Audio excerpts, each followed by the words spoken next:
बिस्मिल्लाहिर्रहमानिर्रहीम। अस्सलाम वालेकुम दोस्तों, आज की इस वीडियो में हम बात करेंगे टॉप 5 सुन्ना जिन पर अमल करके हम अपनी ज़िंदगी को आसान और बरकत वाली बना सकते हैं। वीडियो को एंड तक देखिए क्योंकि आखिरी सुन्ना आपको हैरान कर देंगी। तो सबसे पहले नंबर पर है तहज्जुद की नमाज। हदीस रसूलुल्लाह सल्लल्लाहु अलैहि वसल्लम ने फरमाया, रात को क़याम करो क्योंकि ये तुमसे पहले नेक लोगों का मामूल रहा है। ये अल्लाह के करीब करता है, गुनाहों को रोकता है और बुराइयों को मिटाता है और जिस्मानी बीमारियों को दूर करता है। फ़ायदे: तहज्जुद ऐसी इबादत है जो दिल को सुकून और रूह को ताज़गी बख्शती है।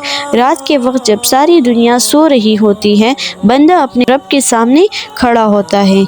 इस वक्त की दुआएं ख़ास तौर पर कबूल की जाती है। ये नमाज इंसान के अंदर आजिज़ी, सब्र और अल्लाह की मोहब्बत को बढ़ाती है। तहज्जुद पढ़ने वाला दुनियावी परेशानियों से निजात और रूहानी बुलंदी हासिल करता है। दूसरा, खुशू और तहारत के साथ नमाज अदा करना।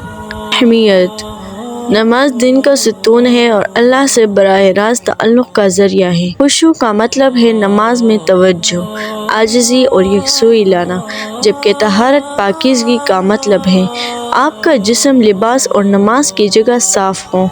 अमली मशवरा: अपनी फ़र्ज़ नमाज़ों को बेहतर बनाने की कोशिश करें, कलाम और हरकत पर गहरा ध्यान दें और जहाँ तक हो सके नमाज के लिए साफ़ और पुरसुकून जगह का इंतखाब करें ताकि आपकी तवज्जो बरकरार रहे। तीसरे नंबर पर है मुस्कुराना और अच्छे अखलाक का ज़िक्र।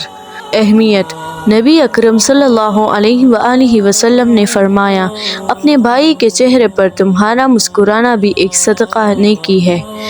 इस सुन्नत से पता चलता है कि दूसरों के साथ अच्छे अखलाक और मुस्कुराहट के साथ पेश आना इबादत का एक बड़ा हिस्सा है। अमली मशवरा: हर एक से खुश दिली से मिलिए, मुस्कुराहट के साथ सलाम करिए और अपनी तमाम गुफ्तगू और मामलात में मददगार और मुखलिस रहने की कोशिश करिए। चौथे नंबर पर है कुरान मजीद की तिलावत। अहमियत: नबी अकरम सल्लल्लाहु अलैहि वसल्लम ने फरमाया, कुरान पढ़ा करो क्योंकि क़यामत के दिन वो अपने पढ़ने वालों के लिए सिफारिशी बनकर आएगा। ये सुन्नत कुरान को वक्त देने और इसके मानी पर गौर करने की बरकत और अजर को नुमाया करती है। अमली मशवरा: हर रोज़ कुरान पाक का एक हिस्सा पढ़ने की आदत डालिए, भले ही वो थोड़ा ही क्यों ना हो।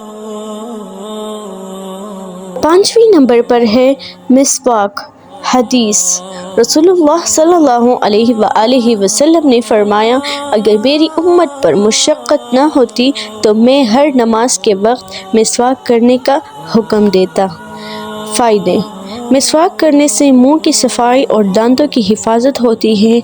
ये सुन्नत ना सिर्फ तिब्बी फ़ायदे रखती है बल्कि रूहानी फ़ायदे भी देती है।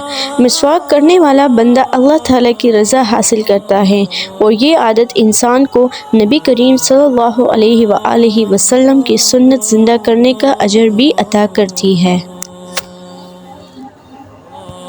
ये थी टॉप 5 सुन्ना जो हमारी ज़िंदगी को आसान बनाती है। आप इनमें से किस सुन्ने पर रोज़ अमल करते हैं, कमेंट में ज़रूर बताइए और अगर वीडियो पसंद आए तो लाइक, शेयर और सब्सक्राइब ज़रूर करिए। जज़ाकल्लाह खैर।